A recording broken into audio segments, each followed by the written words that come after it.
भारत के एक सुदूर गांव के पास बहती थी एक शांत नदी, वेत्रवती। चांदनी रातों में उसकी लहरों पर एक रहस्यमयी आभा तैरती थी। लोग कहते थे वहां एक यक्षिणी रहती है जो हजारों वर्षों से जीवित है, न सुंदरता में किसी अप्सरा से कम, न क्रूरता में किसी राक्षसी से। उसका नाम था मालिनी। कहते हैं वह रात को नदी के किनारे एक सफेद साड़ी में आती और अकेले पुरुषों को अपने सौंदर्य से मोहित कर बुलाती। जो भी उसकी ओर आकर्षित होकर जाता वह फिर कभी नहीं लौटता। वे समझते थे कि उन्हें प्रेम मिल गया, लेकिन मालिनी को प्रेम नहीं, रक्त चाहिए था। मालिनी एक प्राचीन यक्षिणी थी जिसे एक अभिशाप के कारण अमृता तो मिली, परंतु उसकी युवावस्था तब तक बनी रहती जब तक वह हर पूर्णिमा पर किसी पुरुष से संबंध बनाकर उसका रक्त नहीं पीती।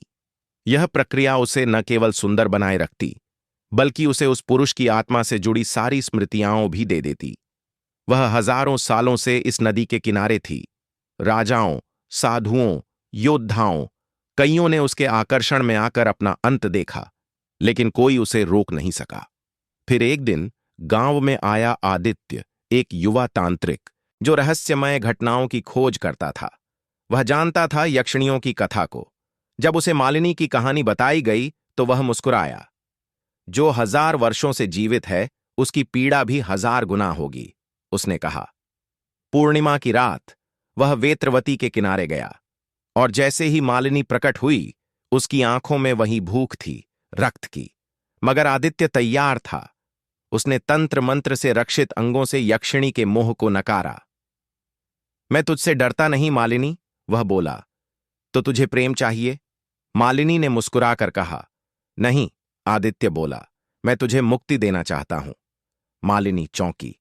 सहस्त्र वर्षों में किसी ने यह शब्द उससे नहीं कहा था। आदित्य ने तांत्रिक विधि से उसके अभिशाप को तोड़ने की कोशिश की, परंतु जैसे ही वह अंतिम मंत्र पढ़ने लगा, मालिनी चीखी, अगर मैं मुक्त हो गई तो मेरा सौंदर्य और अमृतत्व चला जाएगा। पर तू इंसान बन जाएगी, आदित्य ने कहा। मालिनी ने नदी की ओर देखा।